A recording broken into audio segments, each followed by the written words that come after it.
Hi there. Welcome back to the podcast. Matt Walker here, and today I have the privilege of hosting an incredible guest, a dear friend and epic sleep researcher and clinician, Dr. Michael Gradisar. Michael, he has the history of being a professor and director and clinical psychologist at the Child and Adolescent Clinic at Wink Sleep in Australia, the head of sleep science at Sleep Cycle, which is a company based out of Sweden, and Michael will correct me if I'm wrong there.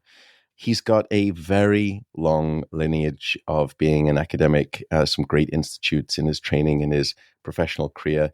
He's done groundbreaking work in the area of sleep, of light, of screens, and also of technology. So all of that surrounding sleep. And those are the topics that we're going to cover today, and probably also maybe even in a few subsequent episodes. If that was not enough, he has specialized in the treatment of pediatric sleep problems. There, he has a history of almost 20 years in that field. He has provided training to over 420 psychologists at last count that I heard throughout Australia on the treatment of pediatric sleep disorders. He has published countless research studies evaluating the treatment of insomnia and circadian rhythm disorders, and we'll touch on that a little bit, both in children, adolescents, and adults. And now he is the head of sleep science at that fascinating company, Sleep Cycle AB. If you want to check it out, you can just go to sleepcycle.com. So in all, Dr. Gradisar, he's published over 100 publications, peer-reviewed journals. He's authored several books. He's presented on sleep research all over the world. I would simply say this. If I see a new article come out from him, I am usually reading it within hours. His work has changed me as a scientist. It's also changed me in terms of how I am as a public communicator of sleep. But he's also changed me personally in how I try to optimize my sleep. So it is a privilege to welcome him to the show for what will be the first of, I think, many interviews. Michael, welcome to the show. Wow, I'm pinching myself after that introduction. How are you? I am great. Thank you. Thank you for being here. Let me dive straight in. A little bit of background history. How on earth did you get involved in light and sleep research? I think I know a little bit of your history, but what specific role did being a research participant way back when actually have in this career trajectory? Yeah, like you said, sleep's been a passion for me. And when I was doing my PhD, I mean, a PhD doesn't really sort of pay much money. I was trying to sort of get some extra money, and I thought I'd be a research participant. And one of my supervisors, Dr. Helen Wright, was looking at how light can help us change the timing of our circadian rhythm. And you've spoken about that earlier in your podcast series. And I guess the novelty here was that really back then in the early 2000s, bright light was administered with these massive bright light boxes. You basically had all of these fluorescent tubes that were hidden behind a translucent type of piece of plastic. And one of my other PhD supervisors, Dr. Leon Lack, he had this incredible story where at the end of one weekend, he goes to his garden shed and it's pretty dark. And he happens to see this small light in the darkness that happens to be quite bright. And he moves his head towards it. And as he does, he's noticing that it's an LED light and it's coming from the back of his daughter's bike. And it's been there the whole weekend. And he's realized that this bright light has been powered by this small battery source. But as he approaches this LED, it gets brighter and brighter. And he has this idea of, instead of having these cumbersome light boxes, which are actually quite big, they're probably bigger than your biggest computer. Yeah, it looks like Slash from Guns N' Roses in front of a wall of Marshall amps, and I'm dating my rock history here, but they were pretty clunky, let's say. Exactly, that's it. So he gets this idea of, what if you bring the light source closer to the eye, because that increases the brightness, and have these LEDs sitting on a frame of basically glasses. And so that's essentially what Helen was looking at. She was looking at basically having these LED light glasses, and we're sort of talking around the year 2000, with the millennium bug. And so I was one of those research participants, and it would basically involve staying up very late at night. And around about midnight is when you would put on one of these pairs of glasses for about 2 hours. And you would also be sucking on what you would call a salivate, which basically absorbs all of your saliva so it can therefore later be analyzed for your levels of melatonin. I would do this on different nights with different glasses. And so this really introduced me to this concept that light can be quite potent when it comes to our alertness and thus sleepiness, but also changing the timing of our circadian rhythms. It's so fascinating. And I think for the listener, already we're at take home number one. And we'll park this for a later discussion that we will get to. Don't worry. But what you just heard Michael mention was something about distance, about proximity. And these are the things that we're learning about light and its impact on your circadian rhythm and your sleep, which is light is not just light. The intensity of the light matters. And one of the ways that you can augment the intensity of light getting to your brain is not necessarily by turning up the lights or turning down the lights, but by the proximity, bringing them closer or further away from your eyes. And we'll come back to that. I love that elegant notion. But just as a participant, this is not quite scientific, but did you feel the effects? Did you really think, gee whiz, this is really impressive? I can subjectively feel it. Well, it's interesting because there were different sort of types of glasses. So sometimes you would be going, wow, these ones are really potent. And other times you'd be like, oh, this is a nice sort of glow to this one. I actually like the feel of this one, so to speak. But I guess the key thing here is that when we were doing this experiment, we had to sit still, because when you move, that can actually influence the experiment. It can actually change the levels of melatonin. So you're trying to control for that. So you've got to do something, and you've also got to be in the darkness. So it makes it quite restrictive in terms of what you can do. So usually the guideline was see if you can watch TV. So that was something that I was doing. And I'm a night owl, so I can tolerate staying up late, but still it was a real struggle to sort of get to midnight and then have these bright light glasses on for 2 hours after that. So I actually spoke to Helen the next day, and she said, oh, how'd you go? And I explained how I was like, yeah, I was more tough than what I thought trying to stay awake. And I said to her, is it possible just to sort of be in front of a computer screen and play a video game? And, she bit her lip and said, oh, we'll take some measurements and see if that's going to influence the extra light. And so I took some measurements when I went home and brought them back to her. And she said, oh, that actually looks good. So the next trial that I had, again, staying up until midnight, I was playing a video game on an old computer, I should say. So it wasn't necessarily like these new screens that we have, these LED back ones. And I absolutely whizzed through the night. Before I knew it was midnight. Before I knew it was 2 a.m. And I was buzzing. And I was like, oh, wow, that's fascinating. So not just the light, but maybe what we were doing whilst we were having the light was also a bit of a fascination for me at that time. My suspicion is that there are a number of listeners right now thinking about the relationship with gaming, and one of the phrases that we have in sleep science is something called sleep procrastination, where, if you were on a camping trip at a certain time of night, you'd probably say, yeah, I feel pretty tired and I could sleep. And if you try, you probably could. But there's something that you do, or things that you do, or environmental factors that you're exposed to that can mask that inherent sleepiness and make you think, no, I'm actually really quite wired, and there are biological underpinnings as to why you feel that way, that then delays your sense of when you're ready for bed, and it produces this procrastination of time between when you should be able to go to bed versus when you can go to bed. I love the personal anecdote with sleep. When I interview different sleep researchers, it's so interesting. We all have these bizarre anecdotes getting us as accidental sleep researchers. Although I think Michael Grandner, who's been on this show, not to be mistaken, by the way, folks, for Michael Gradisar, he, I think, was very deliberative in knowing very early on that he wants to be a sleep researcher. I'm so envious. But we've been speaking about the personal anecdotes. Let's now get into the science.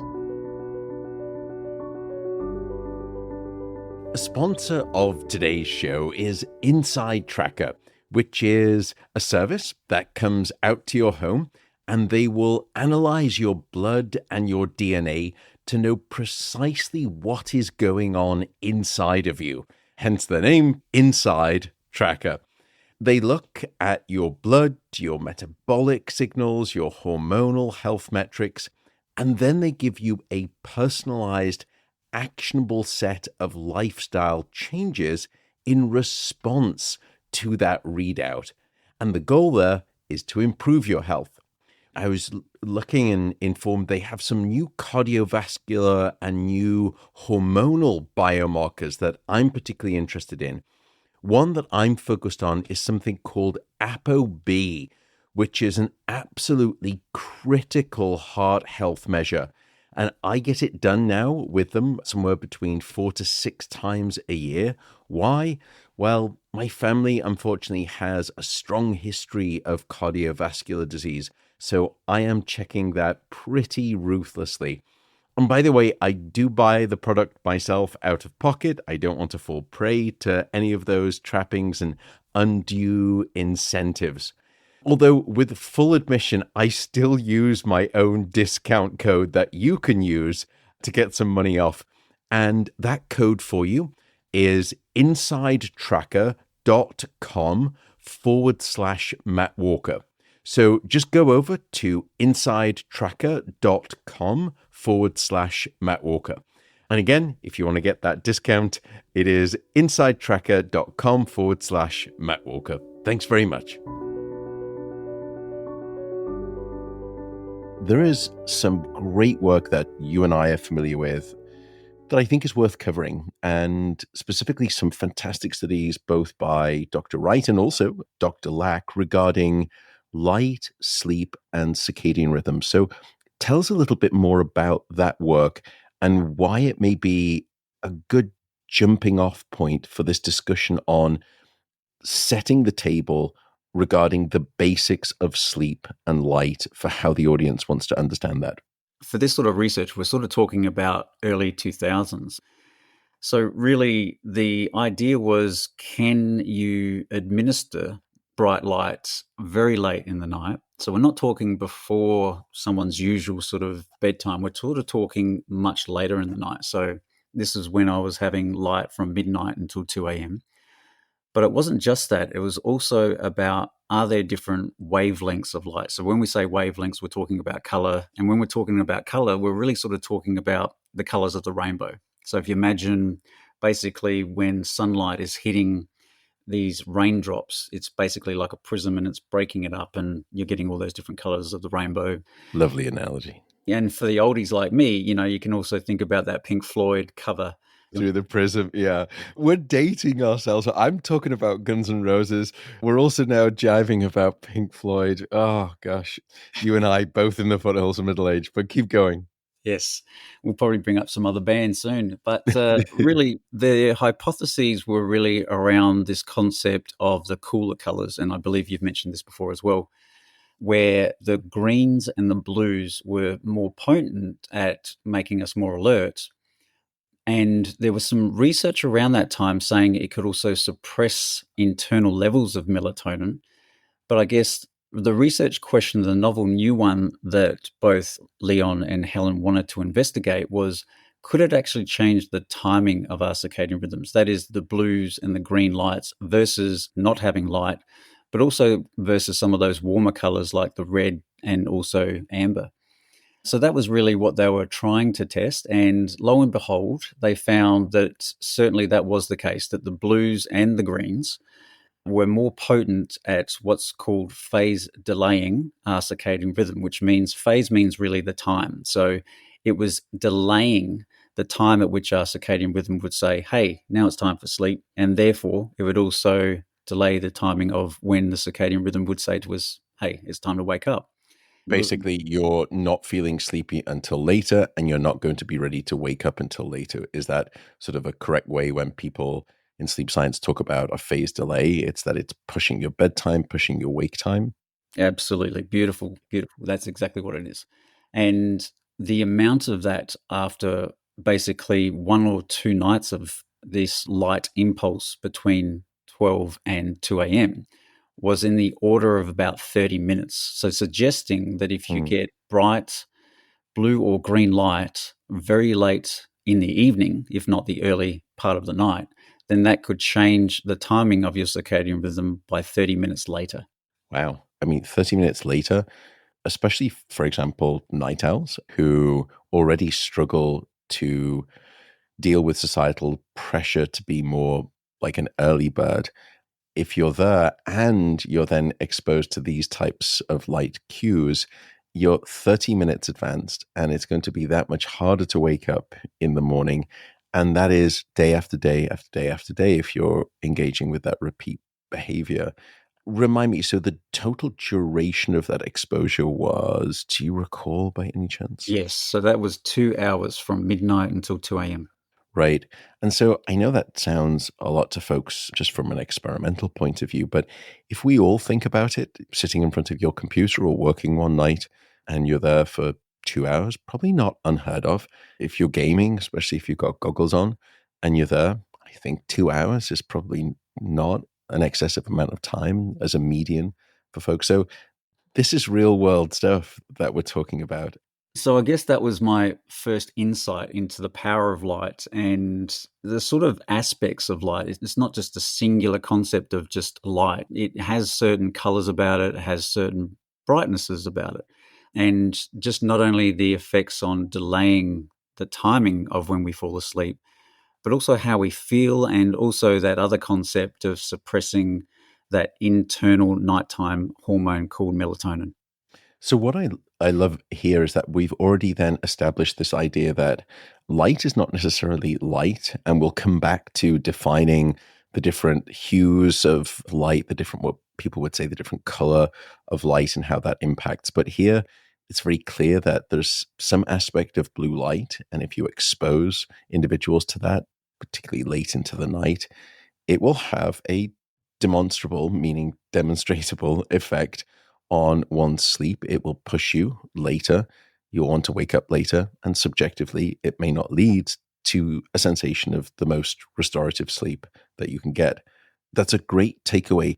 I'm going to come back to that because I think this is a great segue moment for me to slightly switch gears. And it's kind of unfair on you to turn the table so quickly, but you've got such a facile mind. You can task switch, which is to get into your clinical work and just take a detour into insomnia. How have you been thinking about, and how should the listener think about light in relationship to different types of clinical disorders, including insomnia? And I don't say this lightly, but you are aware of those rare individuals, and you are one of them, who make fundamental basic scientific discoveries, but then you go on to make remarkable clinical contributions based on that work. So I guess what I'm saying is, tell me about your experience working at your insomnia clinic, and maybe tell me a little bit about how you've been treating sleep and circadian rhythm disorders in your clinical career in the context of light. Yeah, I've been really fortunate to be, I guess, a fly on the wall at the start. Not only watching what Helen and Leon were doing for their research, but then they invited me to their insomnia clinic. So I got to learn straight from them. And when we think about insomnia, really insomnia from the way that we view it as clinicians, we're looking at the thoughts that people have as well as the behaviors that they have around sleep, and looking at which ones of those are probably the most potent in causing their insomnia. And then once we identify that, then we can match it with some treatment that makes sense. So usually the treatment is cognitive behavior therapy, but I guess when it came to Helen and Leon's background, they were really world experts when it came to the circadian rhythm influences on insomnia. And so if we think about the basics of insomnia in terms of the nighttime disturbance, you've got difficulty falling asleep. Now, sometimes you can have someone who has insomnia, they have difficulty falling asleep, but it's not necessarily because of those thoughts and behaviors. It's more so because the timing of the circadian rhythm, as we've mentioned before, is timed much later. So they will essentially go to bed and they'll be staring at the ceiling and taking ages to fall asleep. potentially because they've got a delayed circadian rhythm. They're not feeling sleepy yet biologically. And so therefore it takes a number of hours until their circadian rhythm says, yes, now it's time to fall asleep. And so at least I was privileged to be able to learn those techniques from Helen and Leon and identify if the circadian rhythm was playing a role in someone's insomnia. Another aspect of insomnia that we often would see in the older adults is something called early morning awakening insomnia. So this is people that have no trouble falling asleep at the start of the night, but what they might tend to do is wake up, say, for example, 4 o'clock in the morning, and they're not going back to sleep after that. They are wide awake night after night after night. That can be in and of itself just purely insomnia and have no circadian rhythm influence. But I guess what Helen and Leon discovered is that there are definitely many cases where someone does have a circadian rhythm influence for their early morning awakening. And the way it works is really sort of like the opposite of the night owl. It's those morning larks. So these people will have not only no trouble falling asleep in the evening, in fact, they struggle to stay awake in the evening. The classic example is after dinner, they'll go to the lounge room, sit down and watch TV, and they're absolutely struggling to stay awake. Really, their circadian rhythm is timed early. The circadian rhythm is saying, now it's time to fall asleep. And so eventually when they do go to bed, they'll fall asleep very quickly. However, the circadian rhythm is timed so early in the evening that it also means that it's timed early in the morning. So hence, when they're waking up at 4 o'clock in the morning, biologically, that's the end of their sleep.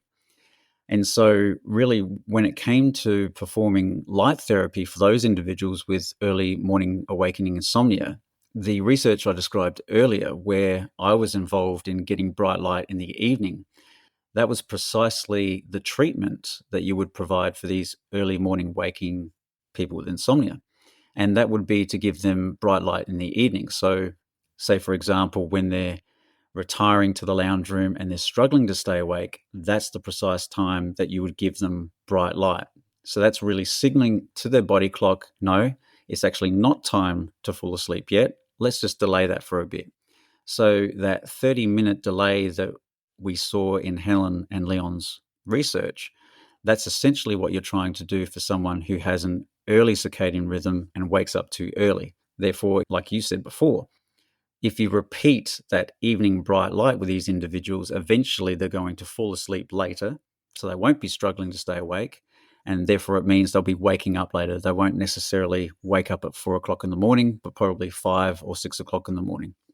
And I think this is such an elegant demonstration of reverse engineering the science that we had, which maybe started with the natural understanding and hypothesis that too much light in the evening means that you're stamping the brakes on melatonin, you're not going to feel as sleepy, you're going to bed later, you're waking up later. And then that was sort of the genius of Leon and Helen's notion, which is, but hang on a second, we're seeing the opposite problem in this cohort of particularly older adults. We see this all the time at our sleep center. We do a large amount of work in older adults. And you're right. It's not necessarily that they can't fall asleep or get some degree of sleep. It's also the fact that their sleep window biologically is mismatched relative to society in the complete opposite way that we were talking about for night owls. Night owls, they're shamed for going to bed so late. There is a terrible stigma of waking up so late the next morning. Here is a problem for these individuals where they're awake at 4 o'clock and society is not awake. You can't start interacting with grandkids. You can't be out. You can't go and get your shopping for the week. There's so much of society that is cut off from you, and it's not optimal. And so here you use this reverse trick of light therapy where you do want to push the clock. You do want to artificially trick the brain into thinking, actually, nighttime, au contraire, it's not quite nighttime. There's lots of light coming through your eyes and you are not ready for bed. Melatonin is not rising. I'm applying the brakes and you're not going to feel sleepy right now. And it is, for folks listening, because I'm sure there are a lot, I get this a lot in the comments and reviews of the podcast, people speak about this. It is effective, correct? The efficacy of the treatment is worth the investment. Absolutely, absolutely. And it does really show the somewhat complexity of light, but also that light doesn't necessarily always cause harm. It can actually be therapeutic. It can be beneficial. And certainly for Mm. those morning larks that are just staring at the ceiling at 4 o'clock in the morning, some of them are worse than 3 o'clock in the morning, there is hope as long as you have someone that is well trained in identifying if there's a circadian rhythm issue for your sleep problem and they know how to deliver evening bright light therapy, then yes, it is efficacious.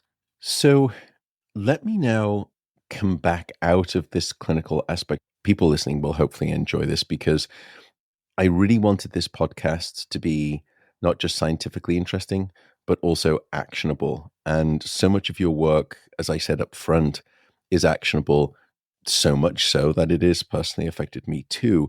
But let me return a little bit to the science of light and sleep, because I think for the people listening, you're going to see a lot of stuff on social media or in the news that kind of intimate some of this knowledge, but you may not know it yourself. And I think it's really good to get a primer on this. So let me get a little bit nerdy and granular for a second. Tell me about the critical factors that are inherent to this thing called light regarding how it influences sleep.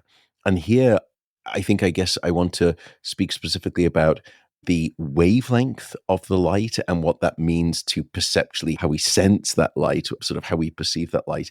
But then an orthogonal dimension, which is not just simply the wavelength and therefore the hue of the light, but also the intensity of the light, the brightness. So, how are those two things different? Why are they important for the audience to understand? And then, how do they alter both your sleep and your wakefulness the next day? And don't worry, I've just thrown a Gatling gun, machine gun, set of questions. I'll come back to each one if you forget. But tell me about the basics of those two things. Why should people care about them, and how do they impact sleep? You've hit the nail on the head, especially when you say the word social media. In fact, I was on this side of the earth rolling my eyes because it's like such a misunderstood concept. And really, out of the two, I would say brightness is something that I would hope that your listeners are able to get a better wrangle on, because I guess what we've spoken about at the moment is that, I've even mentioned the words bright light therapy. The light needs to be bright. Mm.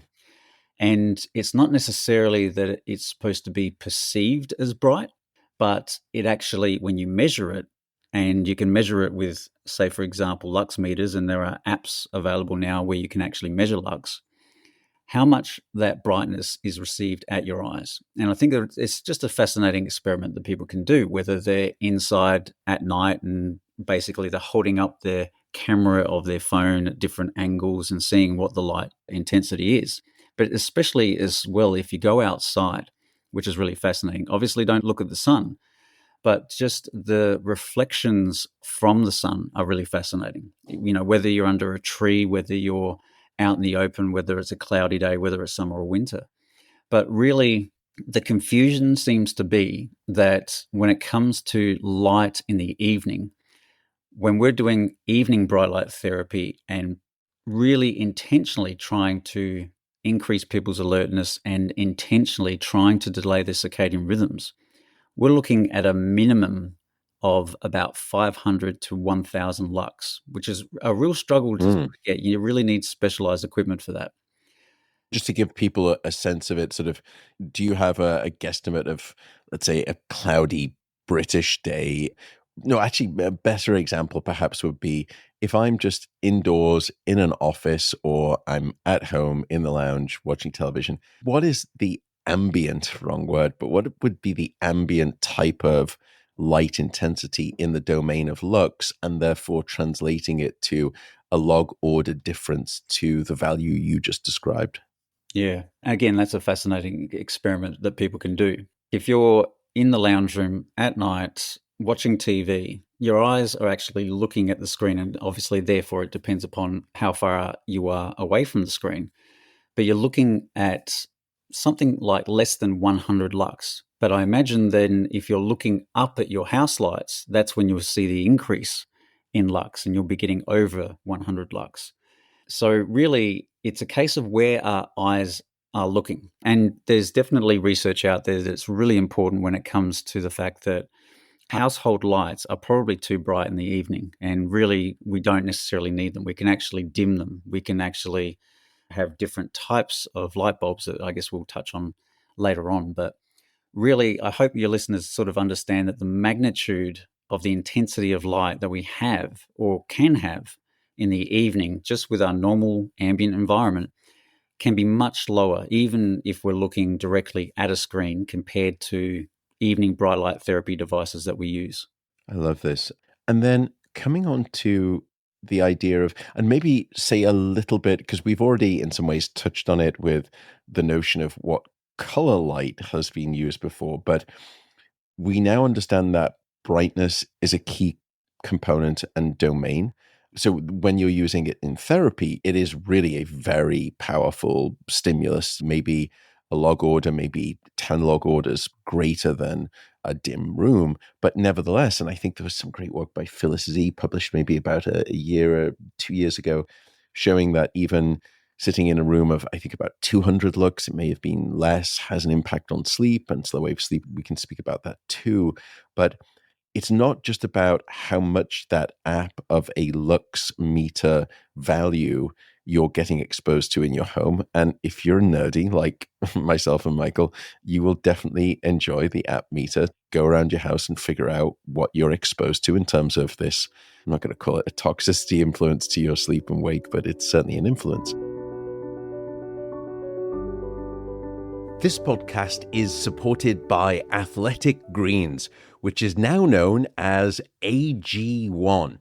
AG1 is a comprehensive nutritional drink that contains countless key health components.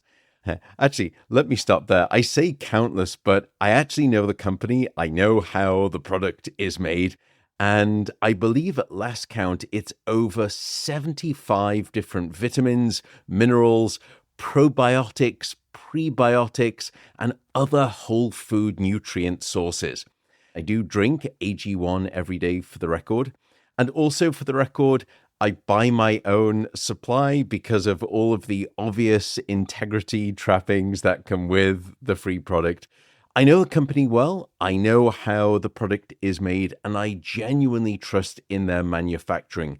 They are registered and approved by the Therapeutic Goods Administration. They also have GMP stamps, which means Good Manufacturing Practice badges. Basically, they're rigorous.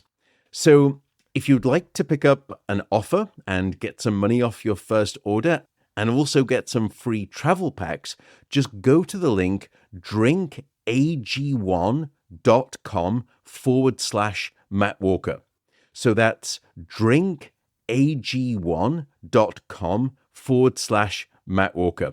And you will get some money off your purchase. So again, last time, that is drinkag1.com/Matt Walker. In truth, I do also use my own link to try and get some money off. I do buy it myself, but I do use the link to get that code money off too. And you can use that link as well. Thanks very much. So I think that's one thing. But the other thing to do is to say, light intensity is not light intensity is not light intensity, because it's where you look and the direction of your gaze that can also matter too. And that just adds a layer of complexity. So when you hear these broad brushstrokes on social media that having this light exposes you to this amount, you should really ask two questions. Firstly, how close or far away are we talking about when you're making that statement? And secondly, not just how close or far away, where are my eyes looking? All of these things, this is the nuanced complexity, and this is sort of the granularity that I want to unpack. Tell me just a little bit then, above and beyond intensity, as to the wavelength of light. And maybe if you could just say, what do you think is the take home across that spectrum of wavelength, across that spectrum of hues? Should people pay attention to that from, red, yellow stuff all the way down to cool purples and blues? Any thoughts on that? Yeah, I am a bit of a nerd and a bit biased in that answer because, say, for example, these days you can actually go into a lighting shop and they might even have examples of different warmth or coolness of globes that you can buy. And I find that fascinating, and you probably do as well, Matt. Yeah, all manner of glasses too that have orange, yellow tints on them and do all sorts of crazy stuff as well to your eyes. Absolutely, yeah. So really the concept is the cooler the light, the more of an influence it has on your alertness, melatonin suppression, and the timing of your circadian rhythm, and therefore it can also affect your sleep. The warmer colors, those are the better ones to really have. So what's, I guess, has happened in society, and we've started this conversation by talking about when I was involved as a research participant and I was playing a video game or even watching TV, and these were on these sort of old cathode ray TVs that didn't necessarily project the sort of colors of light that we're seeing now with these LED backlit screens. And even the house lights these days can be quite cool. So really, they're helpful for during the day, those cooler colors.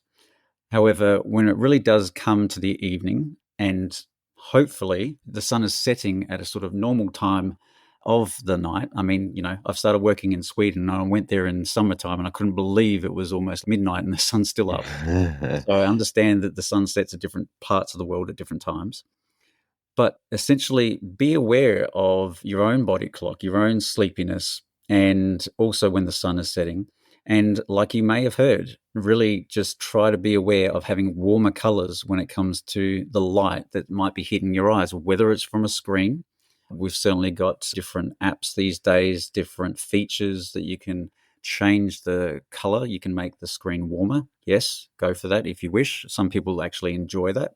And there is some evidence that it can have an influence on our alertness. Likewise, try to avoid the bright, cool colors in the evening, whether it is from a screen or it is overhead.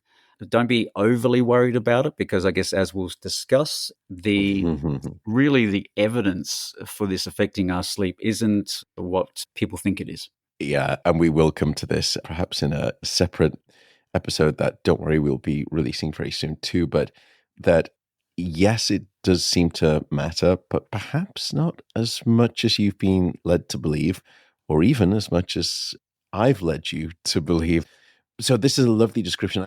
The reason I like it when you mentioned, think about sunset, using the day as a natural confirmation of what we're telling you, which is in the middle of the day, it's usually quite bright. It's almost like a whitish color light that you're exposed to from the natural day. But as you get to sunset, and I'm very fortunate now living here in California, you get these beautiful orange, yellow, deep red sunsets. That's exactly what my brain is expecting.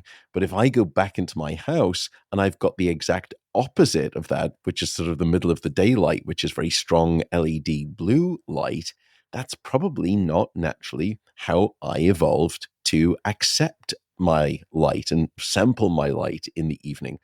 And here, the lower the value of the wavelength, the way that we measure it is in something called nanometers. If you really want to get geeky, way down in the 450 nanometer range, that's where the blues and the purples and the violets live. And then as you get into sort of the 550-ish, you're getting into the greens and maybe some of the yellows. And then when you're up into the 650, 700 nanometer range, and you're going towards that direction, that's where you get the yellows and red. Just in case you see an app on your phone where you've got these smart lights and you've got these numbers, if you want to dial them in, those will help you. And I should say, like you, Michael, I'm such a nerd that I ended up installing in major parts throughout my house where I exist in the evening. I got these special LED lights that give me the ability to create all of these different hues. And then I can set a routine where it gradually dials down the two things you're describing, the intensity of the light, and also changes the hue of the light to those more yellow things. By the way, I should say, I remember when I was moving into the house, one of the guys, the inspector, said, the one thing you should never do is your own electrics. Just have someone do that.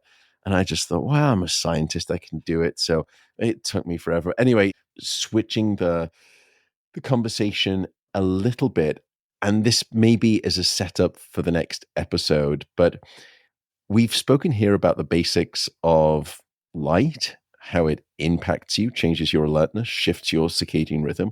We've spoken about how light in a certain context of insomnia can be therapeutically useful. Light is not always the villain. It can also be used as a clinical tool for augmentation, particularly in people who are going to bed maybe a little too early for the preferential societal interaction timing and waking up too early. And then we've spoken about some of the fundamental basics, the granularity of that. What is wavelength? What is intensity? Where your eyes are at? Proximity, distance. None of that really actually speaks necessarily about the concept of screens specifically. And this is where I think Michael's work has shone again, and even beyond screens technology, and we'll get to that in another episode too. But I want to speak about the thorny topic of screen time, light, and sleep. And from following your career, it's clear to me that your early research set the stage for data that has real life applicability to people who are listening here regarding screens. Give me just the top headline notion of the topic of screens and screen time in general. What would you say are the things that when you hear it out there in the media, you think regarding screen time and sleep, and you just kind of cringe and you think, oh, that's not what the science says, or things that you think people should embrace before we get deep down into it? It happens to me every single day that I go onto social media. As a summary statement, it goes something like this, that there is essentially light that comes from the screen that is enriched in blue that suppresses our evening melatonin and makes it difficult to fall asleep. That is the statement that I will often hear in different components or all together. And when I hear that, my shoulders sag. I'm like, oh, not again. Really, it's been a fascinating journey for me because the research that we started to do on this was really sort of around circa 2012, 2014. And we're not alone. There's been other researchers that have also looked at this particular topic. And it's been incredible, the disparity between the journey that science has been taking and what's being propagated throughout social media. And it's now, I guess, the way that I'm thinking about it, potentially, this is the biggest sleep myth of our time. What a way to end and conclude this first basic episode all about sleep and light. We, of course, are going to then chat again to Michael in a subsequent episode coming very, very soon. And we're going to get into that, and we're going to go very, very deep. And I think a lot of people will find it interesting. Michael, for now, thank you so very much. Where can people find you on the internet, on social media, if they want to learn more? Yeah, I'm often on LinkedIn, I would have to say. And like you've mentioned before, I'm the head of sleep science. So a lot of the work that I'll be trying to put out through the app or on the website, people can sort of follow there. And I also run a small company called Wink Sleep, where we essentially try to train people to do what I do and see if they can, as an example, use light for therapeutic purposes to help people sleep better. So, folks, just to re-impress Michael's last name in terms of spelling, should you want to search him, it's Michael, and it is Gradisar. That is Gradisar. Gradisar. Michael, thank you so much for this first discussion, and we will revisit screen time in our next episode. Thank you, Michael. Thank you, Matt. Okay, folks, that's it for this episode. As you heard, we will be back very, very soon with screen time. Don't worry, we're not going to make you wait too long. Thank you for tuning in. Take care and goodbye for now.